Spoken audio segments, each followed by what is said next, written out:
Hello అండి, welcome to my channel A to Z Telugu tips. ఈరోజు మన వీడియోలో బీరకాయ కర్రీని ఎలా ప్రిపేర్ చేయాలో చెప్పబోతున్నాను. ఈ కర్రీ ఎలా చేసుకోవాలో అందరికీ తెలుసు, కానీ గ్రేవీ బాగా వచ్చి రుచి కూడా బాగా రావాలంటే కర్రీ ఏమేమి కలపాలో ఈరోజు వీడియోలో చెప్పబోతున్నాను, చూడండి. నేను థంబ్నెయిల్లో పెట్టాను కదా, కర్రీలో ఒకటి కలిపితే టేస్ట్ అనేది గ్రేవీ అనేది బాగా వస్తుందని. అదేంటో కూడా నేను వీడియోలో చెప్తాను, మీరైతే వీడియోని స్కిప్ చేయకుండా చూడండి. అలాగే కొత్తగా ఎవరైతే నా ఛానల్ చూస్తున్నారో ప్లీజ్ నా ఛానల్ని సబ్స్క్రైబ్ చేసుకోండి. పక్కనే ఉన్న బెల్ బటన్ని క్లిక్ చేస్తే నా వీడియో నోటిఫికేషన్స్ మీకు వస్తాయి.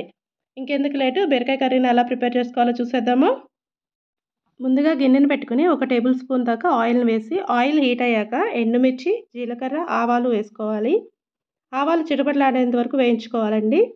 ఇలా వేగిన తర్వాత ఒక చిన్న ఉల్లిపాయని ముక్కలుగా కట్ చేసి వేసుకోవాలి. అలాగే ఒక పచ్చిమిర్చిని కూడా కట్ చేసి వేసుకోండి. ఒకసారి వీటిని బాగా కలపాలి. ఉల్లిపాయలు వేగిన తర్వాత బీరకాయ ముక్కలను వేసుకోవాలి. నేను ఒక 1/2 kg బీరకాయలు తీసుకున్నాను. బీరకాయ ముక్కలు వేశాక 1/2 స్పూన్ పసుపు, రుచికి సరిపడా ఉప్పు వేసి బాగా కలుపుకోవాలి. తర్వాత మూత పెట్టి బీరకాయ ముక్కల్ని మగ్గించుకోవాలి. స్టవ్ని లో ఫ్లేమ్లో పెట్టుకుని ఇదంతా చేసుకోవాలండి. ఒక 5 లేక 10 నిమిషాల తర్వాత మూత తీస్తే బీరకాయ ముక్కల్లోని వాటర్ అంతా పైకి వస్తుంది. ఇలా పైకి వచ్చిన తర్వాత కొంచెం సేపు ఎగరబెట్టిన తర్వాత 1 స్పూన్ కారం వేసి బాగా కలపాలి. కారం వేసాక ఇంకేమన్నా నీరు ఉంటే ఎగిరేంత వరకు ఉడికించండి. ఆ తర్వాత ఒక చిన్న గ్లాస్ పాలు పోసి ఒకసారి కలపండి. కలిపిన తర్వాత ఇలా మూత పెట్టి ఉడికించుకోవాలి.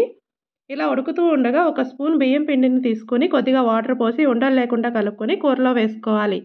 ఇలా వేసుకొని ఒకసారి కలపండి.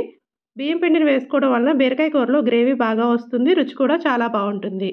బియ్యం పిండి కాకపోయినా శనగపిండి అయినా వేసుకోవచ్చండి. ఇలా వాటర్లో కలుపుకొని కూరలో ఒకసారి ఇలా ట్రై చేసి చూడండి, రుచి అనేది చాలా బాగుంటుంది కర్రీకి.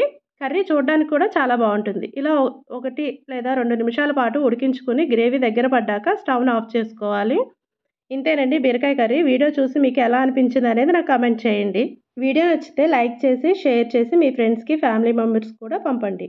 ఇలాంటి మరిన్ని రెసిపీస్ మీరు నా ఛానల్లో చూడాలనుకుంటే నా ఛానల్ని సబ్స్క్రైబ్ చేసుకోవడం మర్చిపోకండి. Please subscribe my channel. Thanks for watching.